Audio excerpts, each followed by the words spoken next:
Alô, alô, gente querida, gente boa de Deus, minhas amigas, meus amigos, agora aqui comigo e milhares de outros que vão assistir no tempo que lhes seja adequado, em qualquer fuso horário, em toda a terra. Bem-vindíssimos, bem-vindíssimos em nome de Jesus, e que o nosso coração se abra e que o Evangelho não seja um desperdício na nossa vida, mas que ele caia no nosso coração como uma boa semente e encontre em nós um chão cheio de humus, úmido, humilde, acolhedor, agasalhador, que não dificulte o aprofundamento das raízes da vida, segundo Jesus em nós, e que de nós brotem essas realidades frutuosas, frondosas, ricas, que promovam sombra aos seres humanos, aonde quer que a gente esteja, aonde quer que a gente vá. É o que eu desejo de todo o meu coração, em meu favor, em seu favor, em nosso favor, no início deste dia, em nome de Jesus. Amém e amém. Olhem só, nós continuamos aqui em Mateus, na nossa exposição, chegamos ao capítulo 7, ao verso 7. Na sexta-feira passada eu falei sobre prudência, sabedoria, bom senso, calma, discrição, quando Jesus nos disse para não darmos o que é nosso e santo aos cães, porque eles gostam de outras coisas. Eles querem osso, tutano, carne, eles querem aquilo que lhes apeteça. Então não adianta você pegar o que você considera extremamente diferente, separado, santificado, no que você coloca um prazer sublime, especial, e oferecer aos cães. Porque Jesus está falando aqui, sobretudo, de cães selvagens. Essa coisa do cão como pet é muito, muito, muito, muito recente. Os cães eram domésticos, muitos deles, mas viviam no quintal, pegando as sobras do que acontecia. Como a gente vê o próprio Evangelho descrevendo que os cães debaixo da mesa comem das migalhas que caem dos seus donos. Mas o conceito de pet é um conceito que foi começando a crescer, especialmente no mundo, com essa perspectiva de pet, de Luís XIV, Luís XV, para cá na França. Quase naquele culto ao bichinho, ao cachorrinho que vivia com o imperador, com a imperatriz, com a corte, com as pessoas. Foi dali que foi se desenvolvendo esse sentido. Antes, havia uma domesticabilidade de convívio, como acontece ainda no interior das grandes cidades do mundo inteiro. Na maioria das vezes é assim. O cachorro da casa é um vira-lata que vai, que vem, que dorme sempre naquela casa, mas que se vira em volta da rua, do quarteirão. É assim, tanto no interior do Brasil, como na Índia, como na Ásia, como em outros lugares. E tem lugares onde eles são também pratos para serem comidos. Está agora sendo proibido em alguns países do mundo, mas até ano passado era uma iguaria em alguns lugares. Então, quando a gente fala de cães, a gente precisa entender o contexto e o ambiente.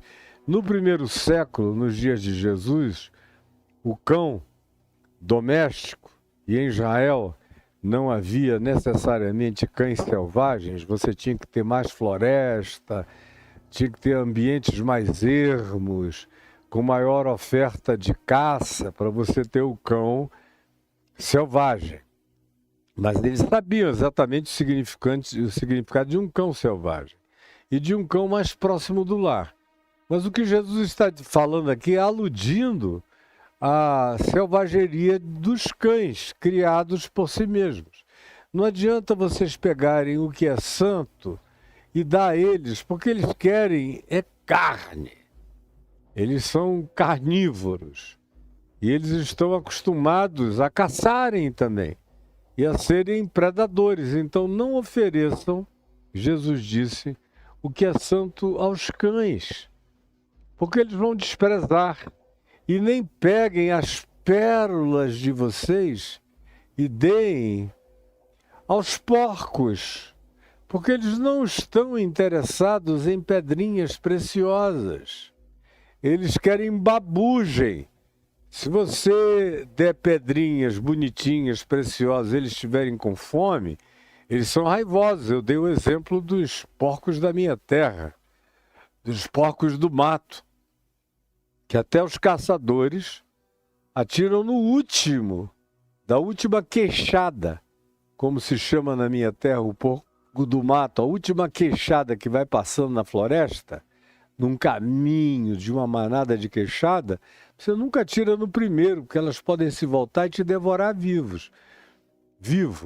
Você atira no último, porque elas não olham para trás, elas vão em frente na corrida exasperada delas e aí você pode ficar com a última caça. Foi disso que falamos e eu apliquei isso ao que Jesus aplicou, a sabedoria, a sensatez, seja próprio, seja pertinente, reconheça a natureza das pessoas, das coisas, das circunstâncias, para que você não desperdice, para que na ingenuidade, na tolice, na falta de sensibilidade mínima, você não acabe tentando domesticar o indomesticável e levar para dentro da sua vida aquilo que vai devorar você. Tome cuidado e abra bem os olhos. Jesus está ensinando que para ser discípulo dele, ninguém tem que ser idiota, bobo, ingênuo, poliana moça ou qualquer coisa do gênero. Ao contrário, abra bem os olhos. Veja o que é próprio, o que tem significado, o que é pertinente. Portanto, não deis aos cães o que é santo, nem deis as vossas pérolas aos porcos, para que eles não se voltem contra vocês, pisem nas vossas pérolas e devorem vocês vivos. Dilacerem vocês, é a palavra usada. Dilacerem. Deixem vocês sem os pedaços. E aí eu fiz 1h30 de aplicações a respeito disso. Hoje, nós chegamos no capítulo 7, no verso 7, que diz: pedi, peçam, pedi e dar-se-vos-á.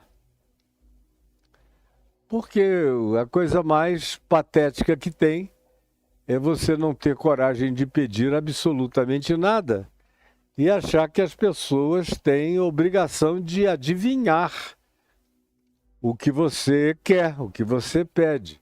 Isso é um princípio que se aplica a qualquer coisa, em qualquer dimensão relacional da vida.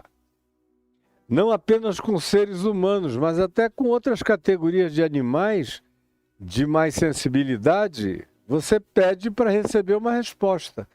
Com seres humanos, infinitamente mais. Portanto, esse verso 7 tem uma aplicação universal, de natureza relacional, comunicativa, explicitadora de desejo, necessidade, vontade, ou qualquer coisa que se assemelhe a uma volição desejosa. Por isso, pedi, peçam, olha, que coisa, eu bem que gostaria de ter isso aqui. Às vezes a pessoa tem 20, pode dispor de uma, ou tem uma só. mas que para ela não tem esse significado todo e para você ela notou que tem imensamente um outro significado e te dá.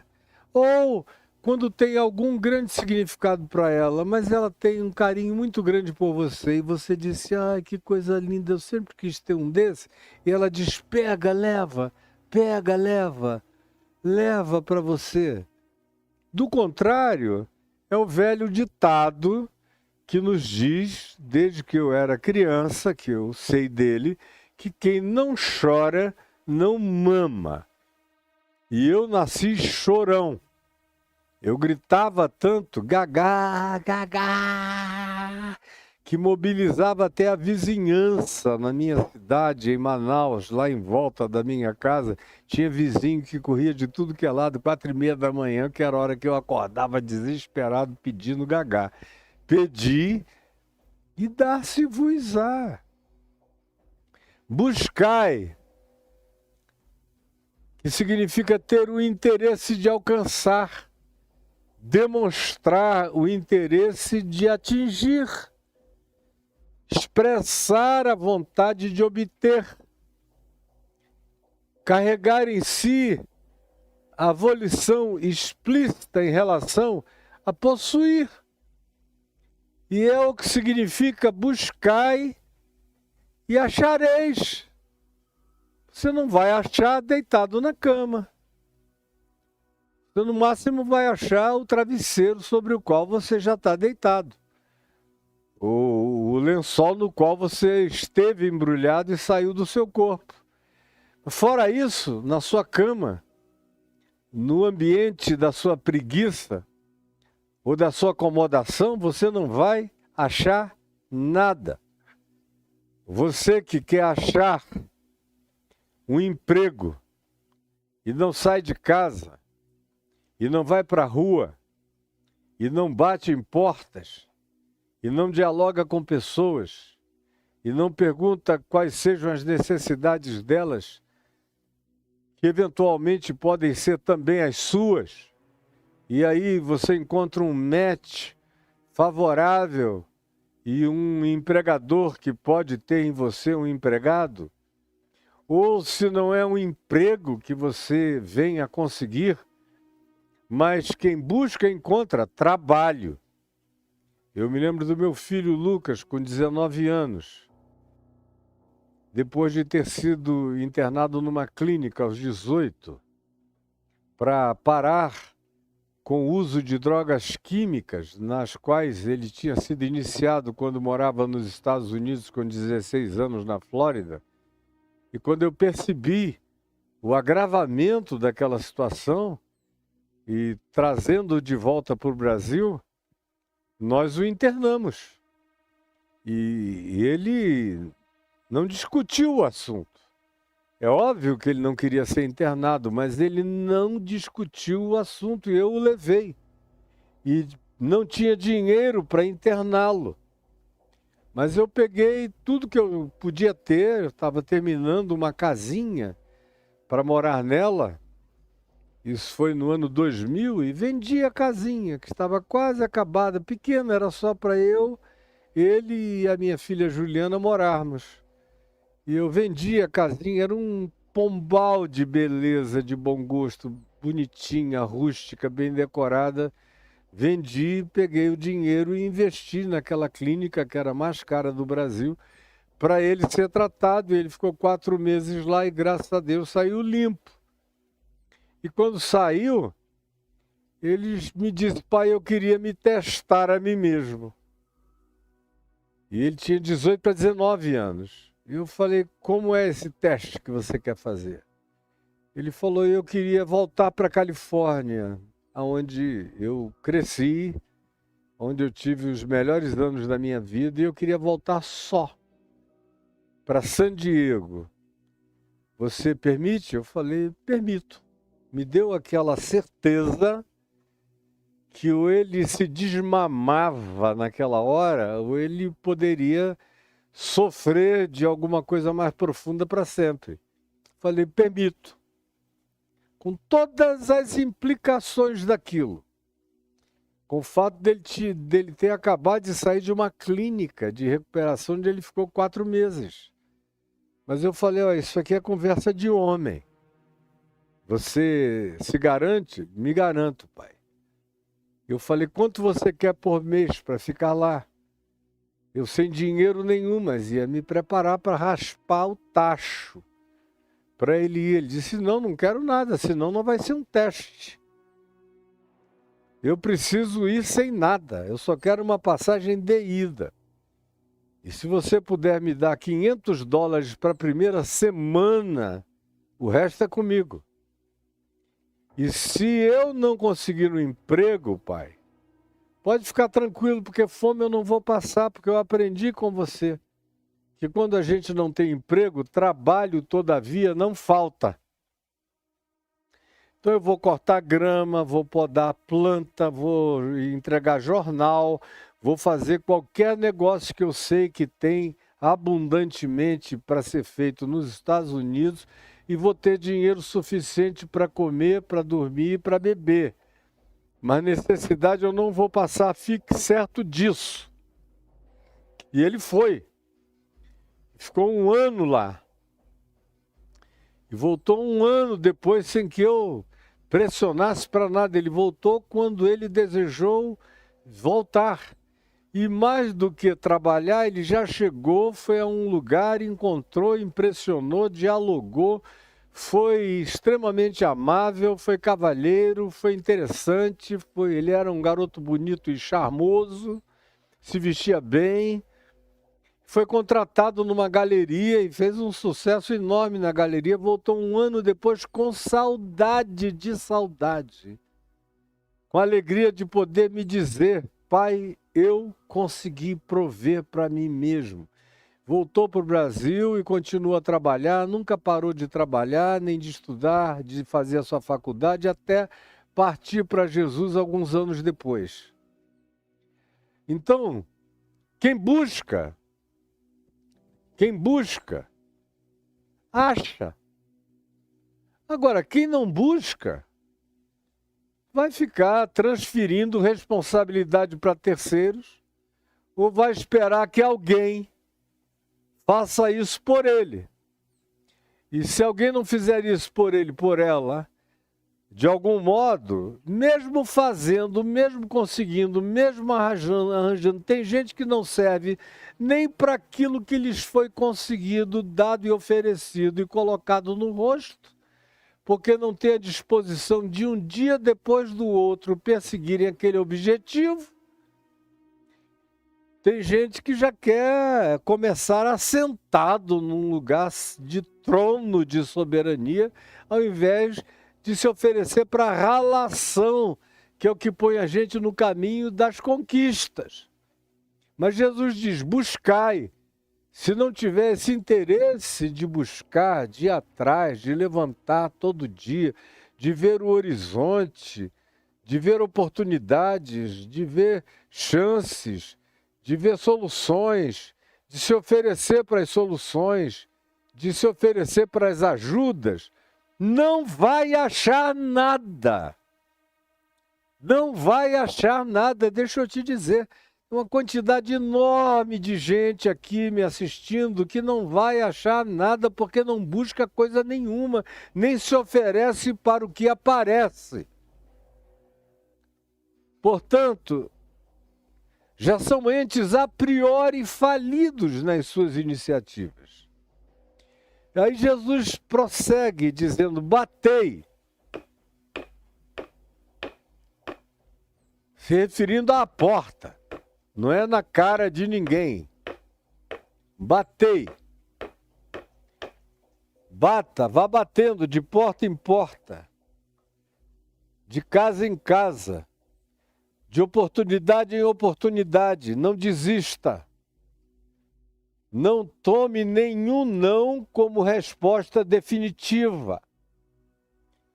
Não tome nenhum não como resposta definitiva. Pode ser definitiva essa resposta aqui, mas não será ali. Existem portas no mundo, tantas portas quanto os seres humanos no mundo existam. oportunidades de trabalho, de serviço, de emprego, de envolvimento produtivo da sua vida com o que quer que possa haver. Se você bater, até Jesus diz que ele bate. Ele, Jesus, eis que eu estou à porta e bato. Se alguém ouvir a minha voz e abrir a porta, eu entrarei. Deus bate, por que que você não bate? Por que que você se veste dessa pseudo-timidez ou fraqueza? Ou por que que você se reveste dessa nobreza principesca que proíbe você de ir ali como qualquer outro ser humano normal e se oferecer? Não tem nada, mas tem um carro sujo que você pode chegar e dizer: você quer que eu lave o seu carro? Eu posso lavar. E ao final, mesmo quando você não combina um preço, o constrangimento de você ter lavado, feito bem isso, bem feito, vai fazer com que alguém te dê alguma coisa que é o bastante para um pão, para um café, para um suco, para continuar. E se você prosseguir, fome você não vai passar, a menos que você seja um desvalido, doente, moribundo, e aí você precisa ser internado, o Estado precisa fazer alguma coisa. Do contrário, havendo uma energia ainda mínima vital em você, o potencial que ainda existe em você está para além do que você quer admitir. Mas batei e abrir-se-vos-á. Abre-se sempre. Eu estou te dizendo isso porque eu já tomei decisões quando eu era muito novo. Depois de ter sido pastor em Manaus há alguns anos, e eu fazia aquelas cruzadas de evangelização nos estádios, comecei em Manaus, no estádio do São Raimundo, depois no Vivaldão, que virou outro nome agora, o grande estádio de futebol da cidade, nos ginásios de esportes, e não tinha dinheiro para financiar o evento. Eu tinha muito amigo na cidade, eu ia de escritório em escritório e dizia: olha, eu estou com esse projeto e quero que você me ajude. Eu nem perguntava se o cara podia, eu dizia: eu gostaria que você me ajudasse. E eu olhava com tanta verdade sincera nos olhos deles que não tinha ninguém que não ajudasse. Depois eu mudei para o Rio e fiquei com vontade de entrar na TV Globo. Ninguém nunca na vida nem sonhava em entrar na TV Globo. Eu fui até a porta da Globo no Jardim Botânico, entrei, botei a minha carteira de identidade e pedi para falar com o diretor nacional comercial da Rede Globo de televisão, que era um homem chamado Augusto César de Andrade, alguma coisa assim. Isso faz 43 anos, 44 anos por aí. Aí me perguntaram qual é o assunto. Eu falei: eu quero conversar com ele sobre um anúncio nacional na Rede Globo de televisão. Aí marcaram, o cara disse: ó, diz para ele que eu só tenho 5 minutos. Eu subi, cheguei lá, ele falou: pois não. Eu peguei e contei em 5 minutos a minha história de conversão. Aí ele ficou olhando, pegou o telefone, apertou um botão. Eu falei: bom, deve ser a senha para eu sair. Já passaram os 5 minutos. Falei: bom, de qualquer modo, muito obrigado pela sua atenção. Ele: não saia daí não. A gente nem começou, espere aí. Aí ligou para um outro, que eu ouvi bem o nome, ele disse: Fernando Lopes, dá uma chegada aqui. Aí ele falou: esse é um auxiliar da casa.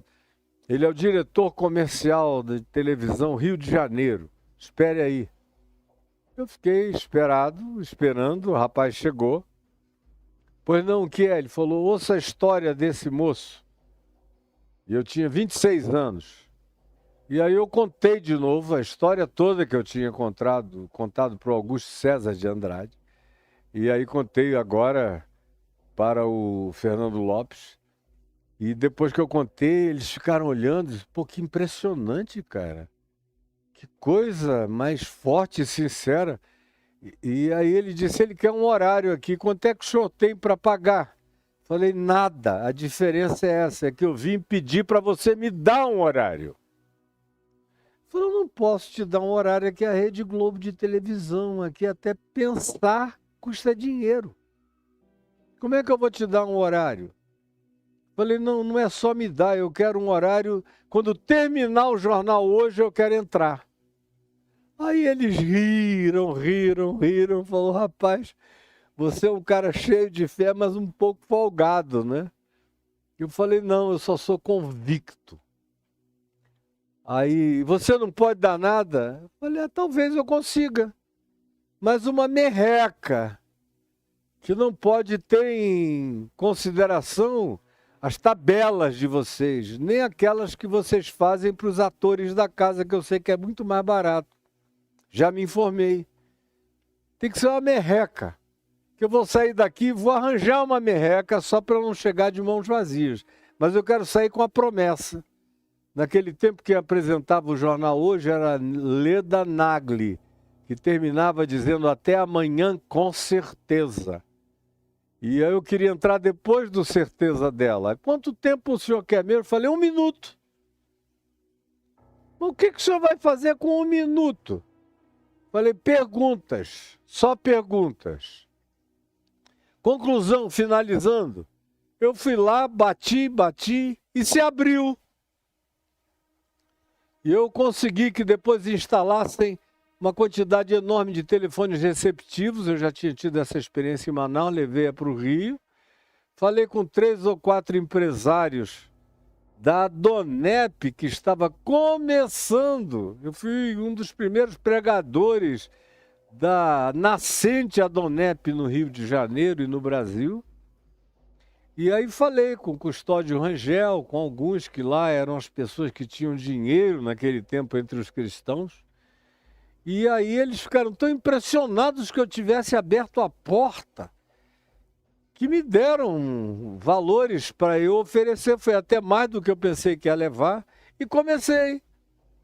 Eu usava aquele minuto para fazer 4, 5, 6, 7 perguntas.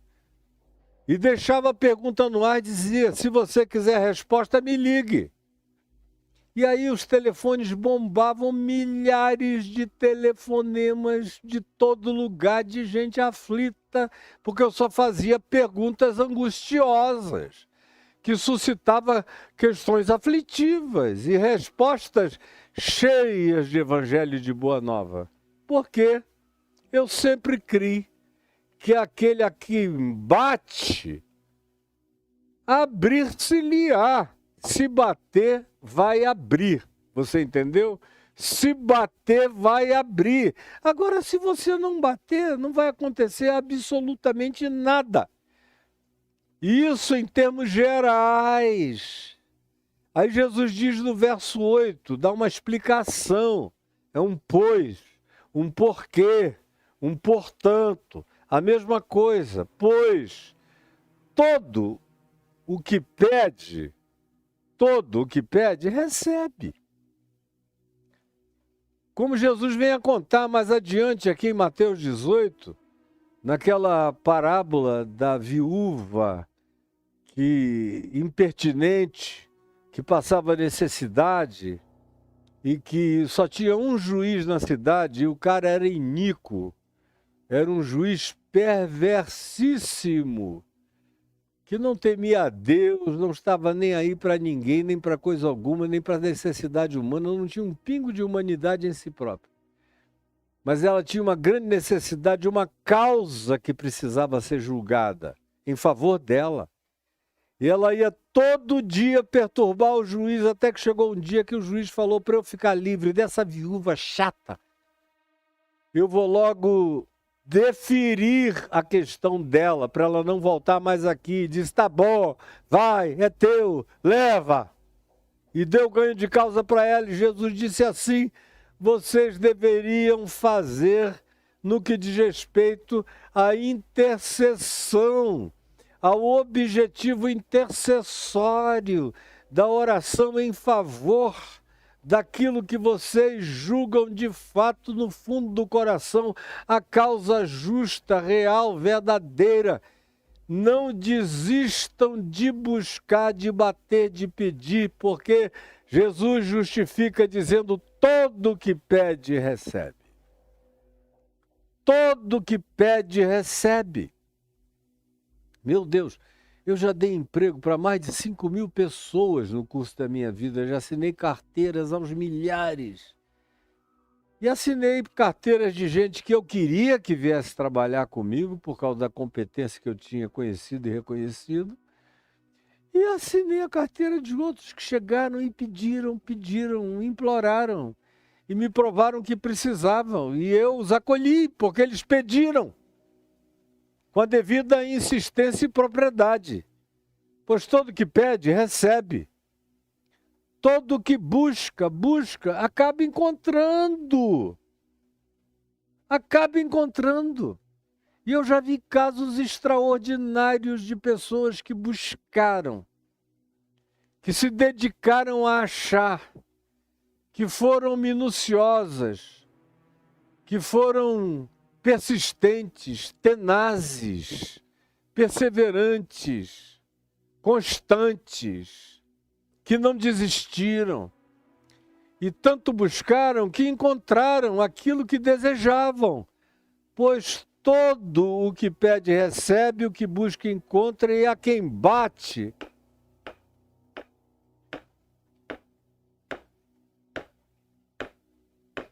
alguém vai chegar, abrir-se-lhe-á. Vai iniciar um diálogo.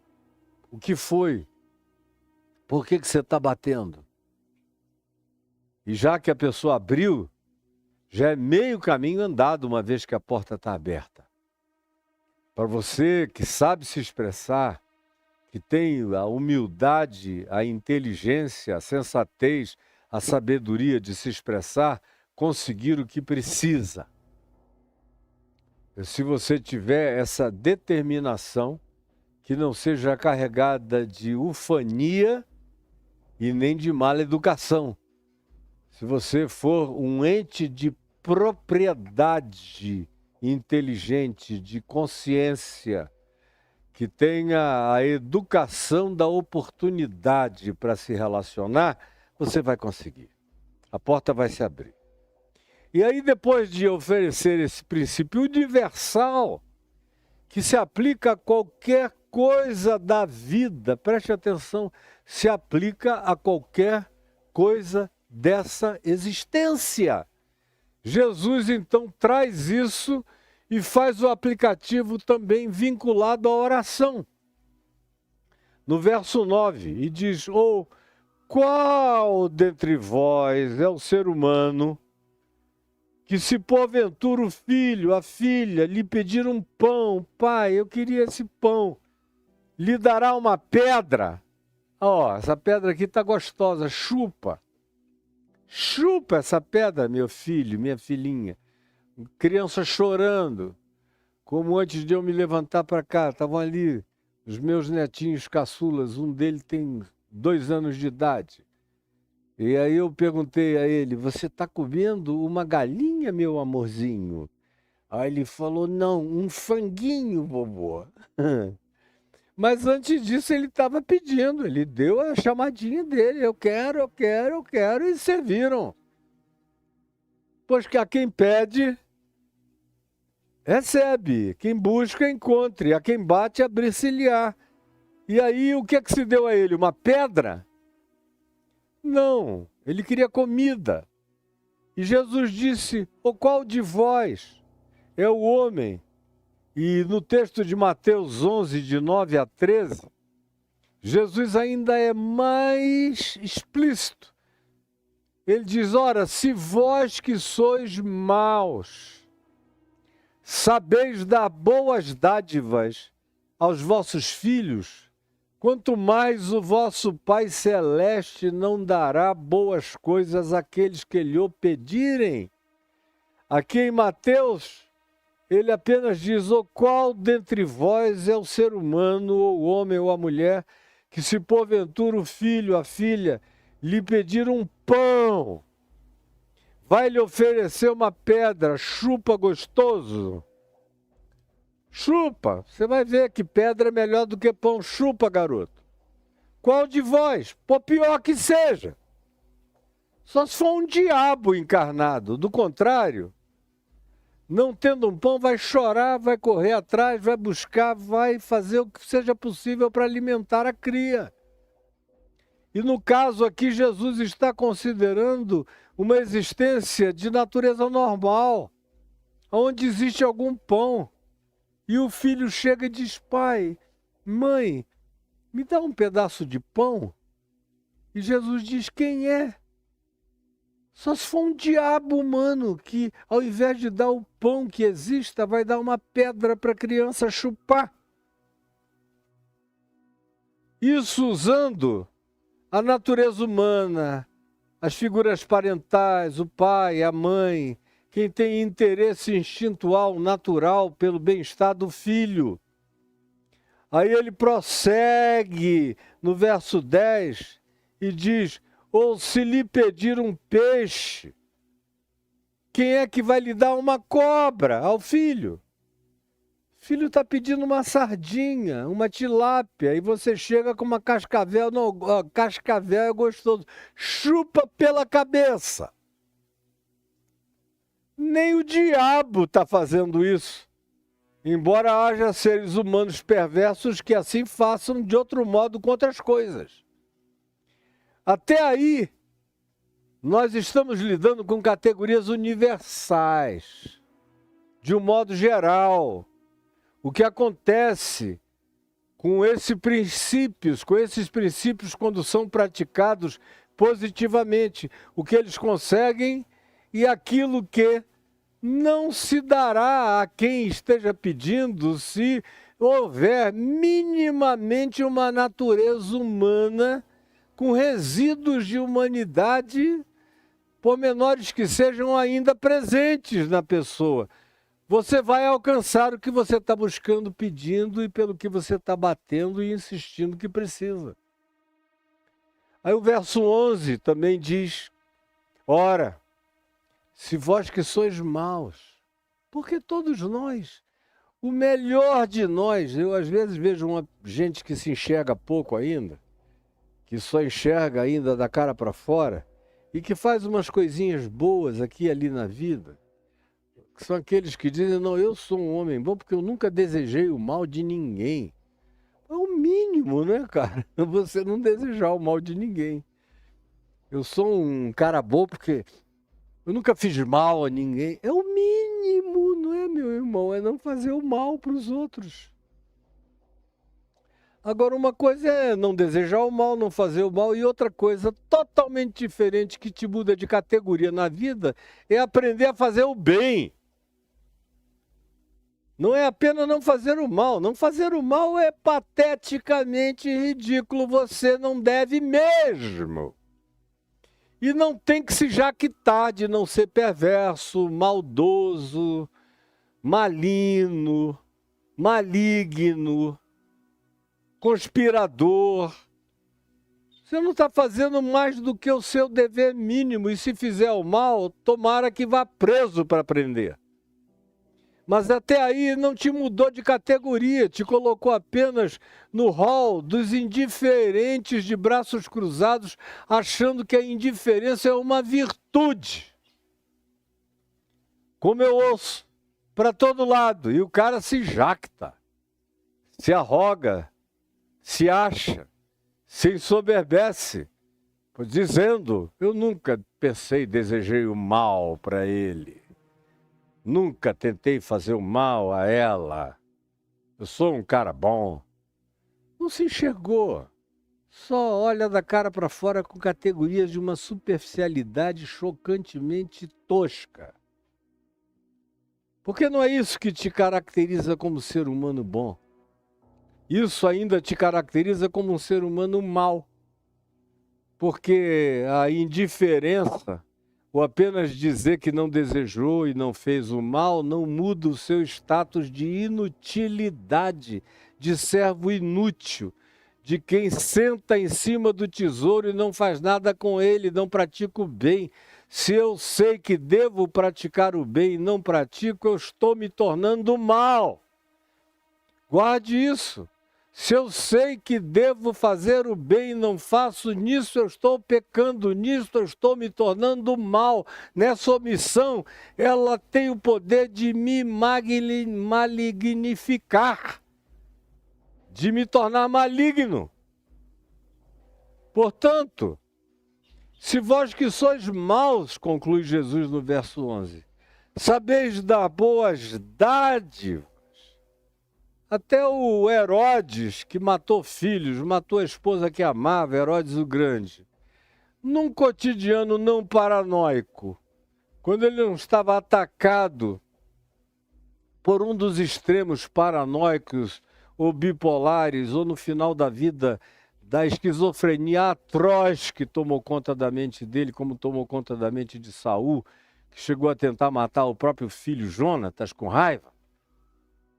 Até Herodes o Grande, até Saul na sua doença mental, sabia dar boas dádivas aos filhos quando não estava numa crise terminal. Ora, se vós que sois maus sabeis dar boas dádivas aos vossos filhos, quanto mais o vosso Pai Celeste, que é bom, é todo bom, que ama unilateralmente, que ama mesmo quando eu pratico o mal, ele continua me amando. Ele pode não gostar do que eu faço, nem do que eu vivo, mas ele não odeia ninguém. O Pai Celeste não odeia nem o diabo. Eu às vezes vejo uns pregadores aí dizendo, Deus odeia isso. Se Deus odiar isso, ele deixa de ser Deus na hora. Ele vira diabo todo-poderoso. Vira diabo todo-poderoso. O Deus que odeia é um diabo todo-poderoso. Deus não odeia. Não existe nele treva nenhuma, portanto não existe nele ódio nenhum. Ele ama o que é santo, reto, justo, puro, verdadeiro. Ele não quer, ele aborrece as coisas perversas e maldosas. Mas uma coisa é aborrecer. É dizer, isto é absolutamente inominável, não deveria ser praticado. Isso atrai juízo da pessoa contra ela própria, do conjunto fenomenológico universal contra ela mesma. Ora, se vós que sois maus sabeis dar boas dádivas aos vossos filhos, quanto mais o vosso Pai Celeste, o Paizinho, o Painho, o Abba, de todos nós, independentemente de quem nós sejamos, sabe dar boas coisas aos que pedem a Ele. Sabe dar.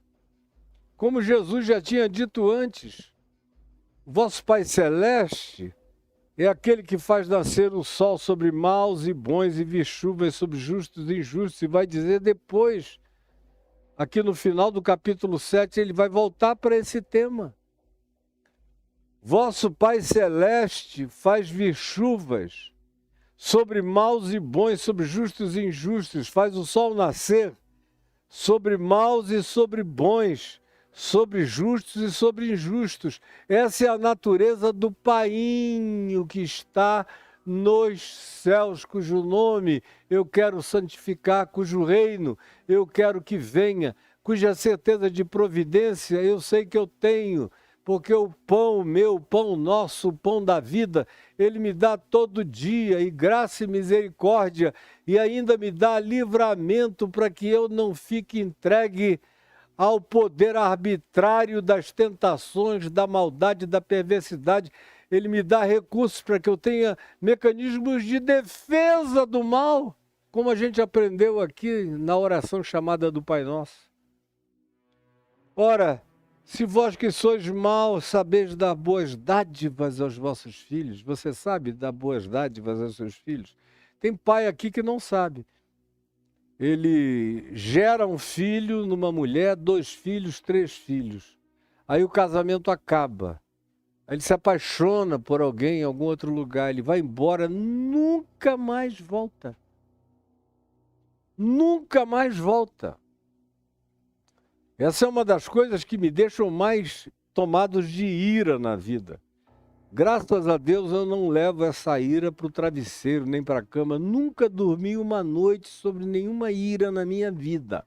Nem quando eu não era cristão ainda, com consciência do Evangelho. Nunca. Graças a Deus. E com o Evangelho em mim, as minhas iras são subtesas que passam. Mas se tem uma coisa que me levanta, que já muitas vezes na minha juventude me fez ter vontade de dar uma surra num pai safado, é esse tipo de abandono de filhos. Eu nunca dei a surra, mas eu já peguei alguns caras desses e deixei-os apavorados na minha frente, porque eles sabiam que se eu de fato partisse para cima deles, eu quebrava cada ossinho deles. E eu não estava de brincadeira, é claro que eu jamais faria isso. E quanto mais o tempo passou, mais o meu coração se tornou profundamente outra coisa. E eu não tenho hoje em dia energia nem para manter o levante de uma ira. Não é por causa de velhice, não. É pela educação na justiça em Cristo Jesus, pela educação do Evangelho, pela mente de Cristo na minha. Mas é insuportável você ver isso. E Jesus usa um exemplo extremo, que é do pai que gera filhos, e o filho com fome, ele oferece uma pedra, oferece uma cascavel, uma serpente, uma mamba negra, de tão perverso e diabólico que certos pais se tornam. Hoje em dia tem algumas mães ficando assim também, mas os pais são assim há milênios e milênios e milênios e milênios. Milênios. É uma generosidade enorme de Jesus, vinculada exclusivamente ao pai que ele teve, a José, que era um dos melhores homens do qual eu já tive notícia, dos quais eu já tive notícia. O pai de Jesus, o marido de Maria, aquilo é que era um homem. E o pai que está nos céus, que ele tem como referência absoluta para ele, é a única justificativa de Jesus para usar tanto a figura do pai. Pelo pai terreno, marido de Maria, que ele teve, que era um homem lindo, santo, justo e bom, e o pai celeste, de quem ele era imagem, semelhança e resplandecência. Porque olhando em volta, é difícil encontrar, era difícil no primeiro século dos dias de Jesus e nos nossos dias ficou infinitamente pior.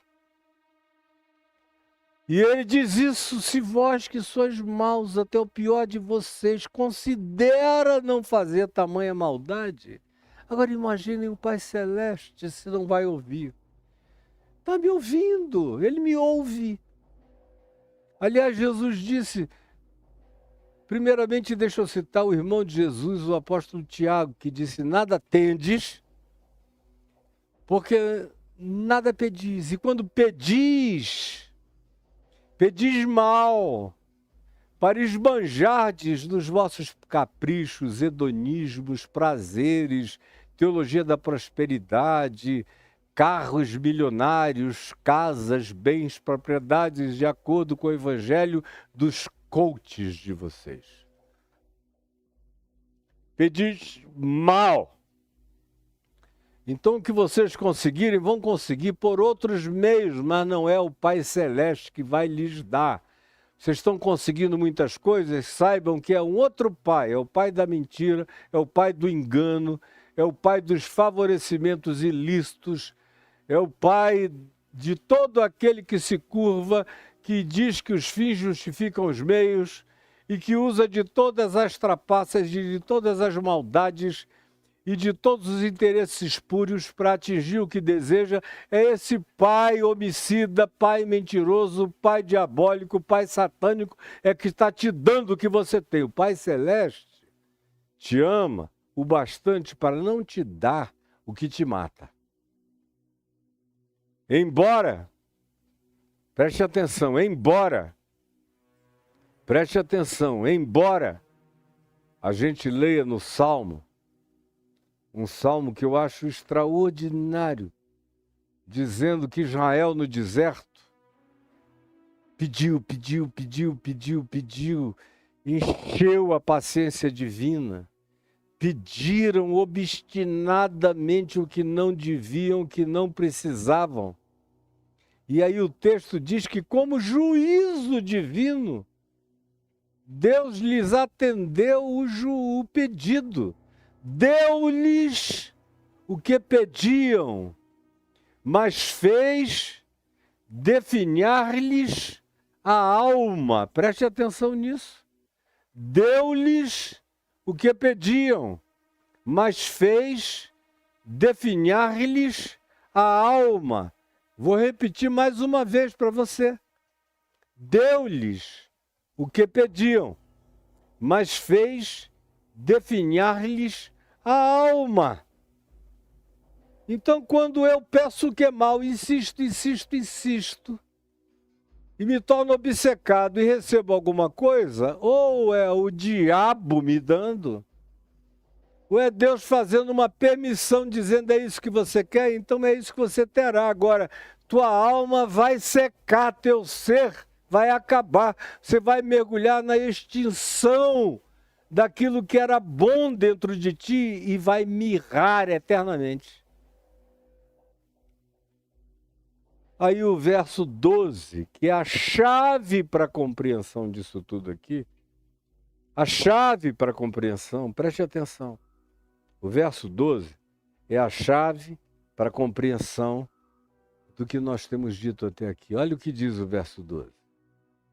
Eu realmente até hoje, 50 anos pregando o evangelho, convivendo com evangelhos, e com evangélicos, e com cristãos, e católicos, e teólogos, e biblicistas, e exegetas, e hermeneutas, e lendo milhares de livros. Eu nunca encontrei ninguém que tenha feito a associação, pode ser que eu esteja enganado. E se você tiver encontrado, me informe, porque eu não encontrei até aqui. Ninguém que tenha entendido o contexto do verso 7 até o verso 11, à luz do que está dito no final, no verso 12. A maioria associa só a oração, a bater, a insistir, a pedir, a perseverar, mas não vai até o princípio. Qual é o princípio? Está no verso 12. No verso 12 se explica o significado de como pedir, de como buscar, de como bater.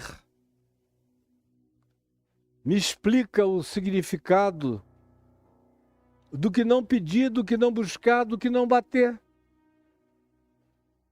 E o que esse verso 12 me explica? Preste atenção, que é para você entender eternamente. Você que nunca entendeu, entenda hoje. Pelo amor de Deus, entenda hoje. O verso 12 diz, Jesus falando, tudo quanto pois.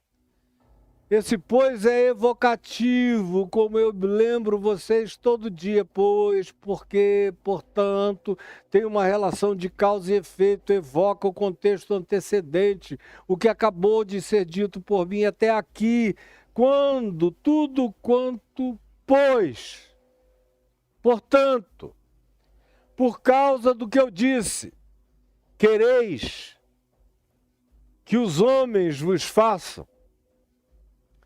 E aí Jesus está dando uma ênfase muito especial à oração respondida pelo meu próximo. Quando ele usa o nome de Deus, no pedir, buscar e tal, ilustrando, dizendo, ora, até vós que sois maus sabeis dar boas dádivas aos vossos filhos, quanto mais o Pai Celeste não dará boas coisas àqueles que lhe o pedirem. Isso é um grande parênteses.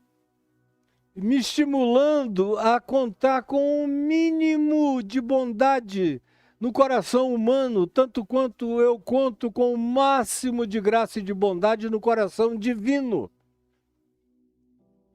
Mas ele diz, mesmo entre os seres humanos ainda há resíduos.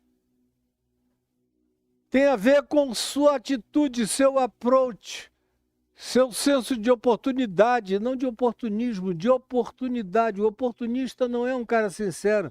Quem tem um senso de oportunidade é quem aproveita as circunstâncias idealizadas, coerentes, possíveis, sem o espírito do aproveitamento circunstancial. Oportunidade. Tudo quanto, pois, por causa do que eu estou estimulando vocês a não serem tímidos, a pedirem, a buscarem, a baterem, a irem, a procurarem, a serem estimulados pelo máximo da bondade divina com vocês e pelo mínimo de residualidade de bondade humana no coração de algum ser humano. Mas busque, peça e bata. O pior que você vai receber é um não. E se você estiver pedindo coisas boas, você vai receber um não perverso por uma coisa boa. Ou você vai receber um não absolutamente impotente, de alguém que até gostaria de poder, mas não está conseguindo agora, mas não é maldade dele. Pode ser que, sabendo da sua necessidade, assim que ele possa, ele lhe procure. Mas porque você anunciou a sua necessidade. Se não anunciar, ninguém o fará por você. Tudo quanto, pois, quereis que os homens, os seres humanos, vos façam. Você quer pedir e receber? Quer? Me responda aqui. Você quer buscar e achar? Você quer bater e ver abrir? Olha o princípio que Jesus ensina para mim e para você.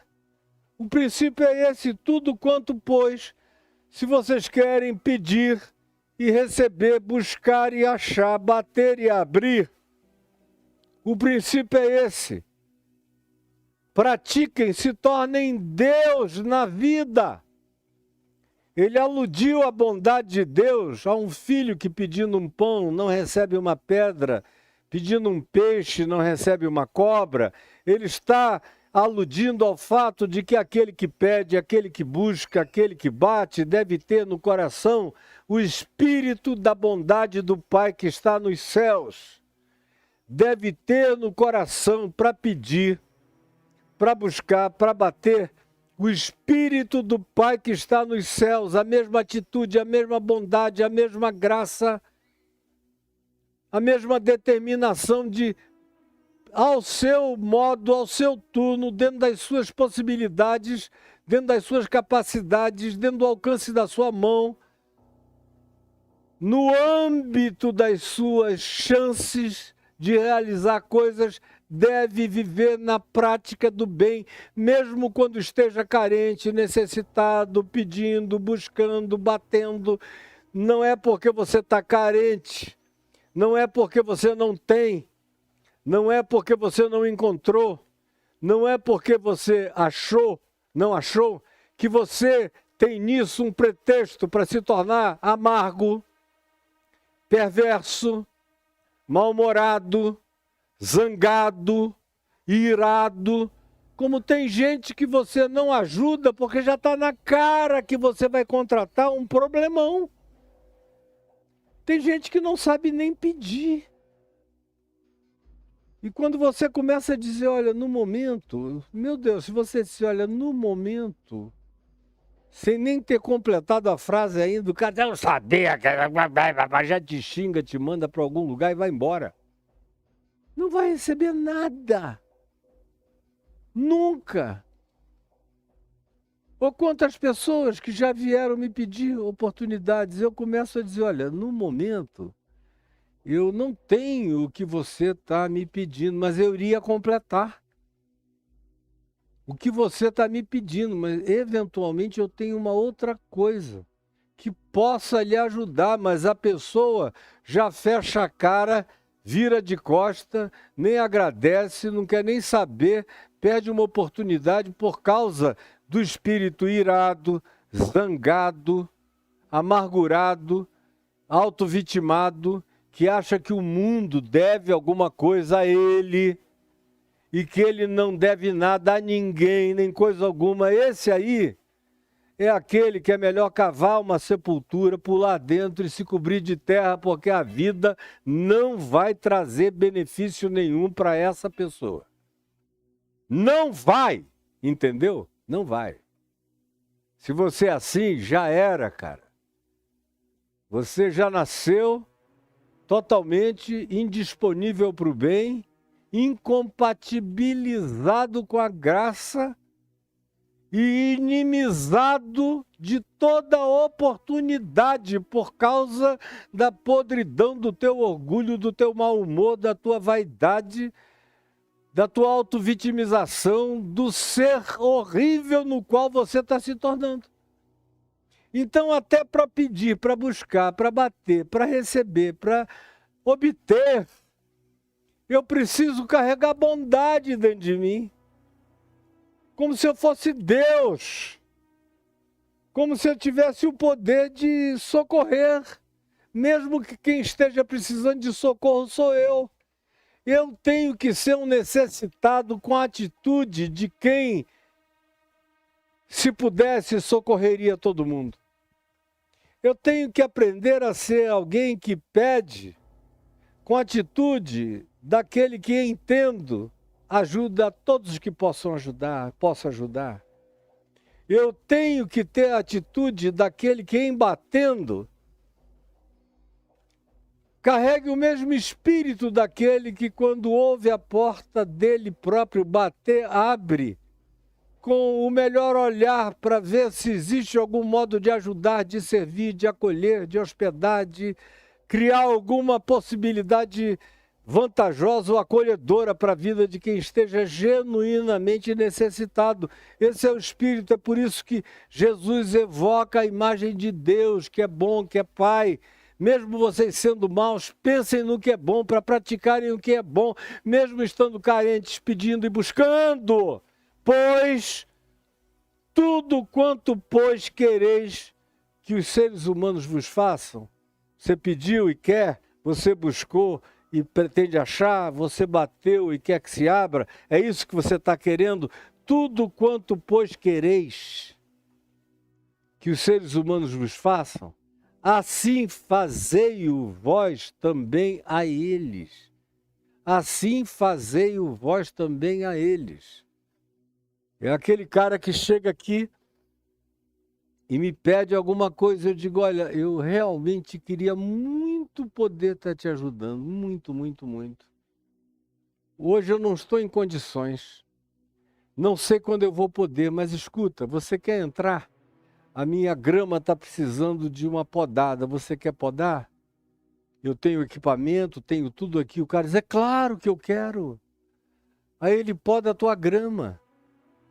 Aí quando acaba, ele diz, o senhor tem mais alguma coisa para eu fazer aqui? Eu notei que essa sua árvore aqui está precisando de uma poda. O senhor não quer que eu faça uma poda, não? E eu digo, ela está precisando. Você poda? Podo, claro. Sobe e poda. Aí acaba, diz, olha, enquanto eu estava podando, lá de cima eu olhei e vi que estão crescendo mais ervas daninhas ali na sua calha e vai entupir. E na próxima chuva o senhor vai ter problema. O senhor quer que eu limpe? Digo, poxa, que coisa maravilhosa. Cuidado só, sobe o telhado com todo cuidado, critério e limpa. Limpa. Quando chega o fim do dia, o cara diz, olha, muito obrigado, você paga ele, tenta ser generoso. E muito obrigado pelo que o senhor fez por mim. Aí você já olha, como eu já fiz inúmeras vezes, dizendo, olha, eu não estou podendo te ajudar não, mas volta amanhã. Porque uma pessoa como você, eu não quero desperdiçar. Uma pessoa com teu espírito, eu não quero desperdiçar. Por quê? Porque ela fez tudo o que ela pôde. Ela não tinha nada, mas o que ela tinha com ela, o que estava no alcance da mão dela, ela fez antecipadamente a mim o bem que ela queria receber. Mesmo não tendo eu como na hora dar à altura do que ela tinha solicitado, ela não quis saber com o que ela tinha, ela me socorreu, me ajudou, fez, mostrou sua boa vontade, estendeu a mão, mostrou seu espírito, revelou sua atitude, seu caráter, sua disposição, sua boa vontade. Quem é que quer desperdiçar um ser humano assim?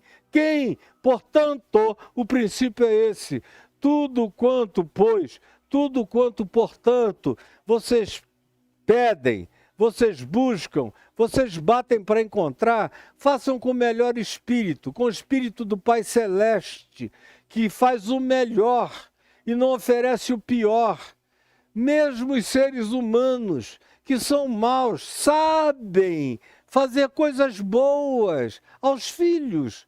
Quanto mais vocês que estão em necessidade, pedindo, buscando, batendo, se revistam do melhor espírito possível, porque a vida vai retribuir. Hoje em dia o pessoal diz o universo vai retribuir. É uma outra maneira de dizer que a fenomenologia da vida, da existência, que se acumula positiva ou negativamente contra as pessoas e que tem uma espécie de vida de si mesma, vai te retribuir para o bem, pois tudo quanto quereis que os homens vos façam, assim fazei-o também vós a eles, com o que vocês dispõem. E fazer isso, agir desse modo, com essa simplicidade, preste atenção, é o cumprimento da lei de Moisés, da lei de Hammurabi, da Constituição brasileira.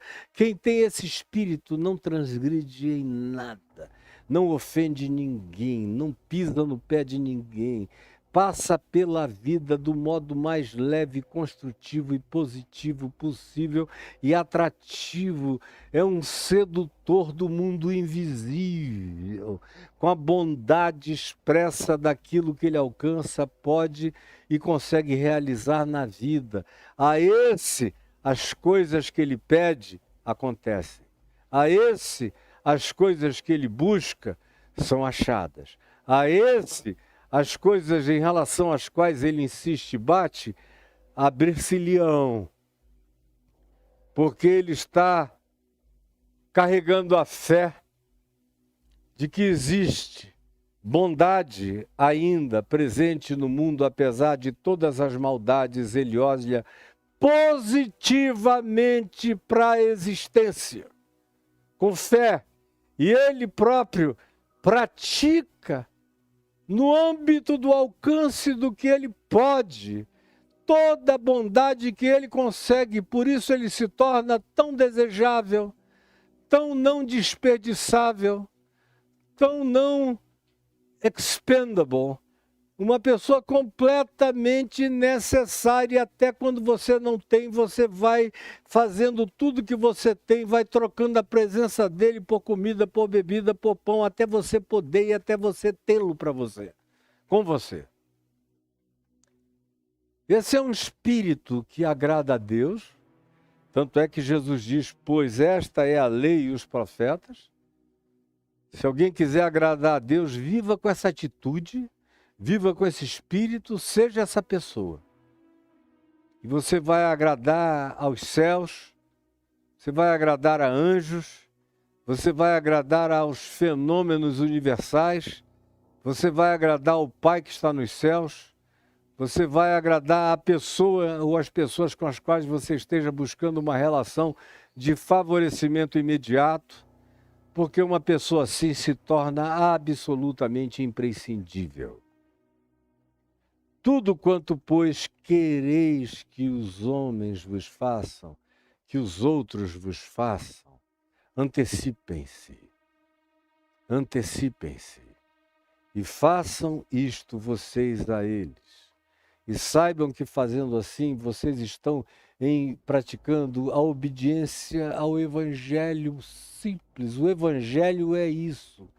Andar e carregar e ser um evangelho ambulante é carregar essa atitude, essa mente, esse espírito, essa postura, essa decisão, esse compromisso, sem claudicância, sem vacilação.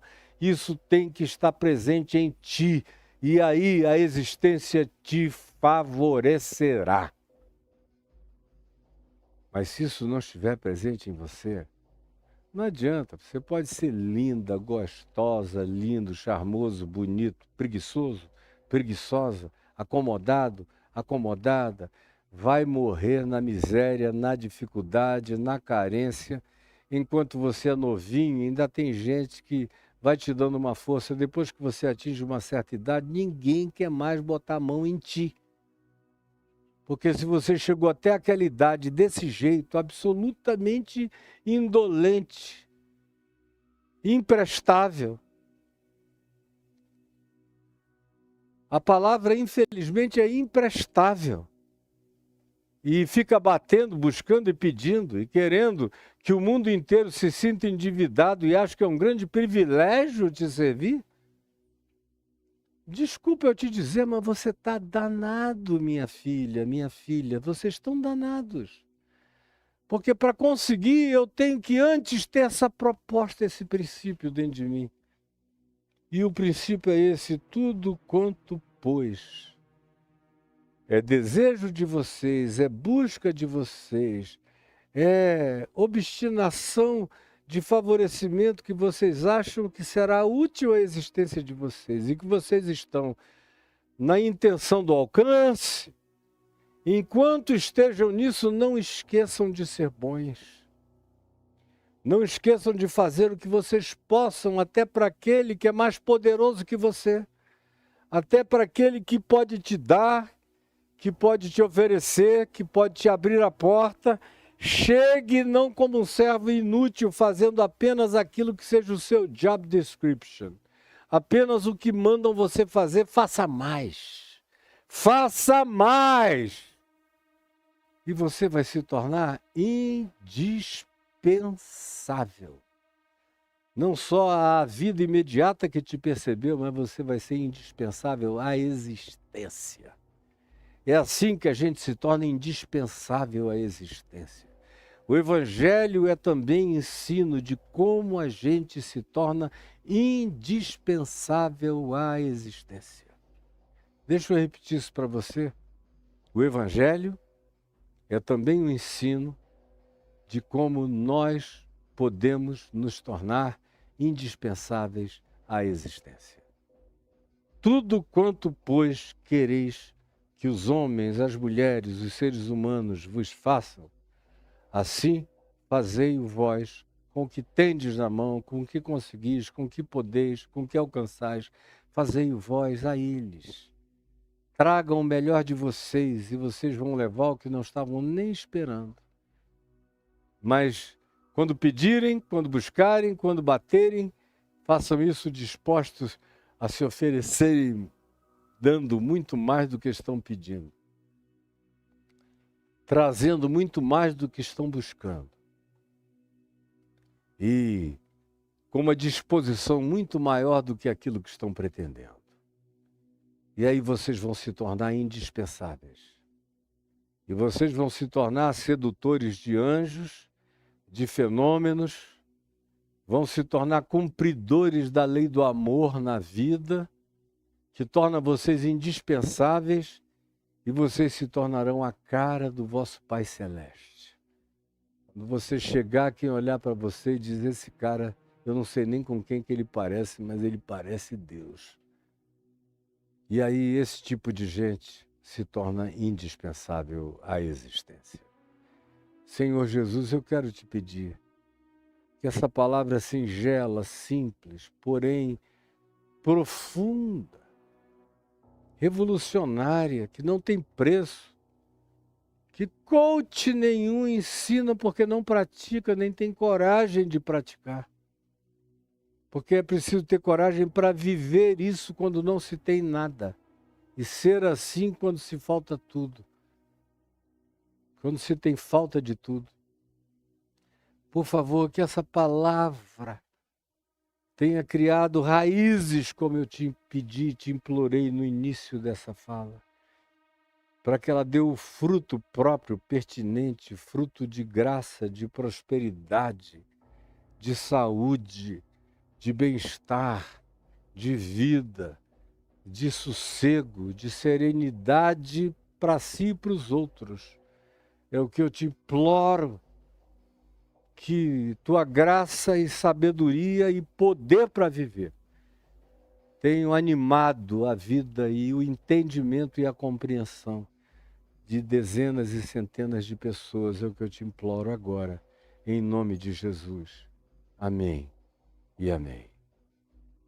E como eu faço todos os dias, eu peço que você olhe ali para cima, aponte a sua câmera para aquele QR Code, que vai jogar você dentro de um ambiente de cartões de crédito. Quem mora no Brasil pode escolher o que queira, pode até parcelar por um ano inteiro, o tempo que quiser, vocês sabem como isso opera. Quem mora no exterior pode usar o PayPal. E quem quer usar o Pix, porque é direto, objetivo, rápido, está aí também o Pix. Para quê? Para ajudar o meu ministério, este ministério da palavra, esse ministério de socorro a calamidades, esse ministério de socorro a necessitados, esse ministério de estímulo àqueles que estão desistindo de viver, esse ministério que já tem meio século fazendo o que é evangelho na terra e que vai crescer imensamente mais, que vai para todas as línguas do mundo, e é com isso que eu conto. Eu estou procurando gente assim. Estou procurando gente assim. E quero que você entre aí no meu Instagram, na bio. Está escrito Find the Others.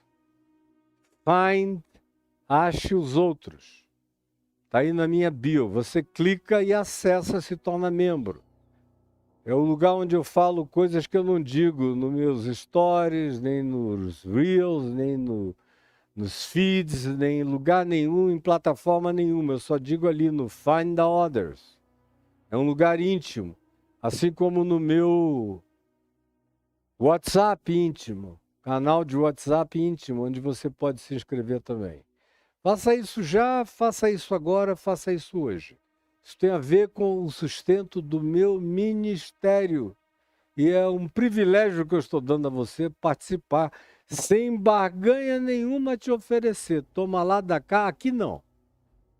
Aqui não. Aqui é para gente que quer vida séria com Deus e com o significado do Evangelho.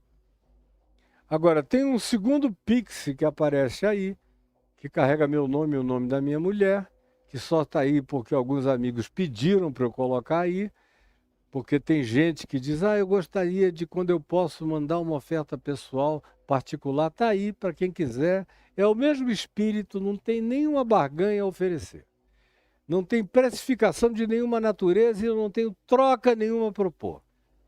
Faça se o seu coração estiver alegre e feliz, porque Deus ama a quem faz as coisas com alegria e com felicidade. O resto é perda de tempo, é legalismo, é maldade religiosa, é piedade, não é piedade. E eu espero que você tenha entendido isso. Agora, hoje é quarta-feira, não é? É quarta-feira o dia de hoje. Terça.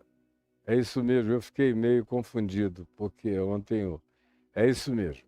Hoje é terça-feira e eu vou deixar para lembrar você de algumas coisas mais para o final da semana. Mas hoje eu quero que você entre aí no caiofabio.net, Viagem com Caio, ou então que você preste atenção agora nesse meu convite. Eu estou indo à Turquia dia 2 de maio.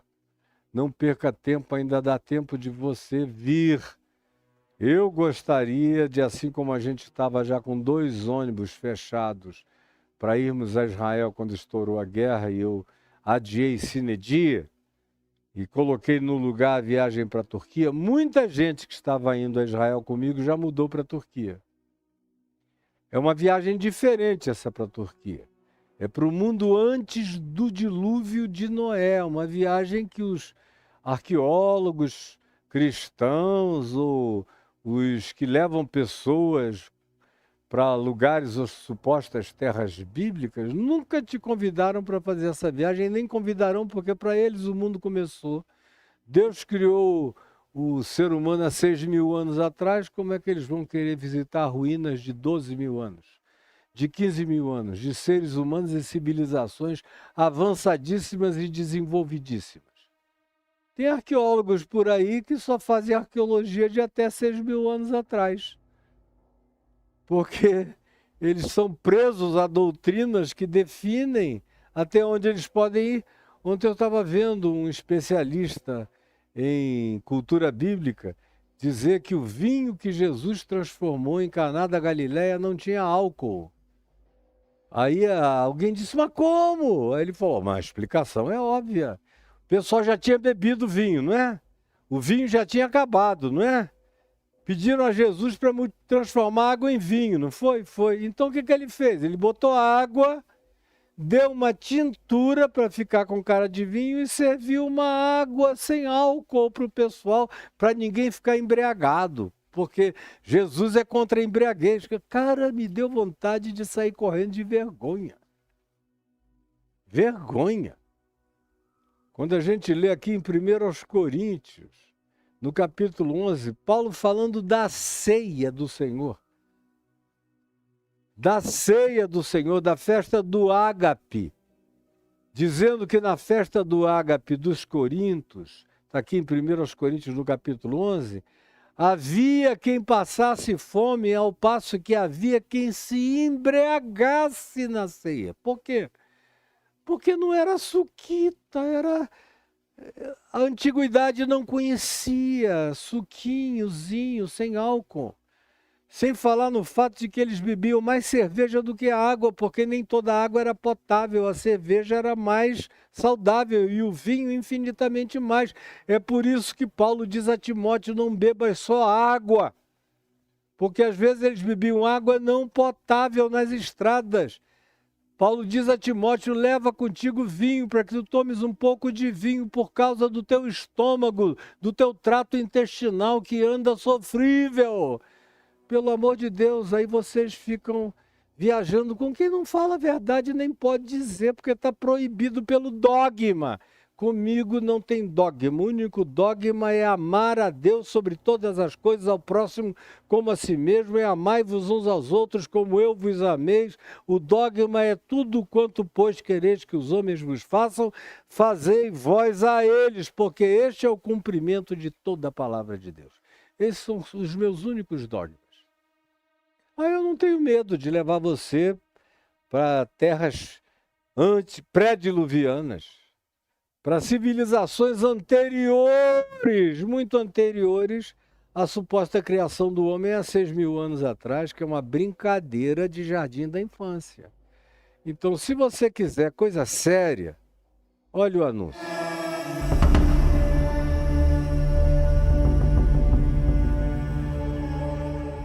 Oi, gente querida.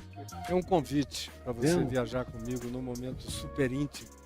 Aliás, eu desejo que essa nossa próxima agora viagem seja um dos você não vai ver mais nada. O Davi sou ateu. Me ama mesmo assim, te amo, cara. E Deus te ama muito mais, né, Davi? Um beijo. Eu vou ter que desligar aqui, porque o resto é só para quem está no YouTube. E aí o resto é roteiro. Se você for para o YouTube, você vê a propaganda. Ou então, tá aí nas minhas plataformas o anúncio. A viagem é toda em Istambul. No Insta, no TikTok, em alguns outros lugares. Procurem quem queira vir comigo, tá? O Top Cap. Depois você vai comigo para Mesquita Azul, TikTok, lindo, maravilhosa. Gostei. E almoço. Centenas e centenas de pessoas, a audiência de vocês. Depois, TikTokianos só cresce. Um beijo. Você vai se divertir demais. Aí vem já muito o carinhoso. Outro dia. Depois do café da manhã, a gente sai para um passeio pelo Bósforo. E agora aqui em Instagram, você vai ver. Istambul é uma das cidades beijo, mais tá lindas tudo posto para vocês aí. Convidem os amigos e entrem aí no Find the Others. Posadas especiais. Se inscreva agora, passeio beijão. De barco, tchau. Por dentro do Mar de Marmara. Tudo isso que você vai ver comigo. Até aí, nós ainda estamos só na periferia. E as refeições, tudo mais em grande em estilo, em bons lugares. Eu espero que você venha. Aí no dia seguinte, a gente viaja de ônibus para fazer um passeio e nós vamos direto parar em Göbekli Tepe. É uma das cidades mais antigas. Eu só faço Ela tem pelo menos 12 mil anos de idade. Ela é pré-diluviana. E com sofisticação. É o anúncio do exclusivo ali, Caio Fábio exclusivo, tem o eles Davi dizem que há pediu 12 mil anos anunciar atrás os homens estavam qualquer pulando nas curso, mas árvores para anunciar para se o Reconexões, se tiver aí. Caçadores-coletores, que nem conheciam ainda a roda. Göbekli Tepe coloca tudo isso de águas abaixo. Nós vamos a Karahan Tepe, que fica a 35 quilômetros, onde há também uma quantidade enorme de coisas sendo escavadas da mesma antiguidade. De modo que esse vai ser um dia riquíssimo, onde eu vou conversar muito sobre muita coisa sobre a qual você nunca ouviu falar antes na vida. No dia seguinte, a gente faz um transfer para Capadócia, vamos chegar na Capadócia, acomodações naqueles hotéis nas rochas, que são lindíssimos, maravilhosos, charmosíssimos. Você vai ficar deslumbrado lá. Aí no dia seguinte, na Capadócia, a gente começa nosso trabalho de visitação, nas grandes cavernas profundas, algumas antiquíssimas, nas quais já viveram mais de 20 mil pessoas a um tempo só. Tem algumas onde se diz que viveram mais de 50 mil pessoas no tempo da Era do Gelo, no final da última Era do Gelo. E eu vou levar você a cada um desses lugares e você vai ficar embasbacado. E nós vamos ter também o nosso passeio normal de balões para ver tudo de cima. Você acorda de madrugada e vê a Capadócia de cima. É um negócio extraordinário. No dia seguinte, nós vamos para Esmirna e Kushadasi. Esmirna é uma cidade de uma das igrejas do Apocalipse, mas também é um lugar maravilhoso para descansar. E Kushadasi também. Você vai adorar dar essa relaxadinha para a gente pegar no 8º dia da viagem e irmos de Kushadasi para Éfeso, onde eu vou falar muito sobre Éfeso. Coisas que estão no livro de Atos dos Apóstolos, na carta aos Efésios, e coisas bíblicas e neotestamentárias, como o concílio de Éfeso, como a cultura toda daquele lugar. Vamos também a Mileto, onde Atos dos Apóstolos, capítulo 20, tem uma passagem importante a respeito, onde João viveu, e há histórias extraordinárias em Mileto, e onde também alguns dos melhores pensadores da história humana estiveram presentes. Foi lá que se desenvolveu o conceito do logos, do verbo. E eu quero falar muito a respeito dessas coisas antigas. De Kushadasi, nós vamos para São João, Laodiceia e Pamukkale. São lugares que eu conheço como a palma da minha mão. E quero levar você em todos eles. O Apocalipse aberto, são as cartas de Paulo, são histórias antigas e outras informações de natureza arqueológica que você vai receber lá, sem falar na beleza que é Pamukkale, com as suas águas termais, e você vai entender muita coisa sobre a mensagem da igreja de Laodiceia. E de Pamukkale nós vamos voltar para Istambul e vamos passar um dia muito agradável em Istambul, e no dia seguinte nós vamos voltar para o Brasil, pegar o avião e voltar. Agora é uma viagem que você não pode perder e que eu quero ter você lá. E o endereço está aí, para você fazer contato com a Parpar Turismo, agora mesmo com a Renata e com a equipe dela. Você está vendo o endereço? E faça contato agora mesmo. Eu estou aguardando você. Até lá, então. Se inscreva, hein? Não perca tempo. Faça isso hoje. Vejo você. Então é isso aí, gente boa. Faça agora. O contato está aí. Você entra nesse endereço que apareceu, caiofabio.net/viagem com Caio. Tem tudo, inclusive os telefones da Renata e da agência. Faça isso já, faça isso hoje, para você ter tempo para ir pagando e encontrando as melhores soluções para você não perder a viagem. E por último, eu quero que você olhe para o meu curso Caio Fábio exclusivo. Aí diante de você deve ter o anúncio do Reconexões, que está posto aí. tem até uma carinha minha desnecessária ali, mas o curso é Reconexões, são 200 aulas de 12 minutos cada uma. Começo antes da narrativa do Gênesis, da mais profunda metafísica, e te levo para depois do Apocalipse, depois da extinção de todo o mal. E eu quero que você ganhe essa cosmovisão. Quem tem uma visão dessa nunca mais fica derrapando nas bobagens propostas pela religião ou pelos pseudo-encenadores que têm medo da verdade porque são presos pelas bolas de escravidão pesada dos dogmas colocados sobre eles. Aí o melhor e mais inteligente ainda está te contando apenas um pedacinho da verdade. Que Deus nos abençoe, um beijo para todo mundo e fiquem com a graça de Deus, em nome de Jesus. Amém, amém e amém.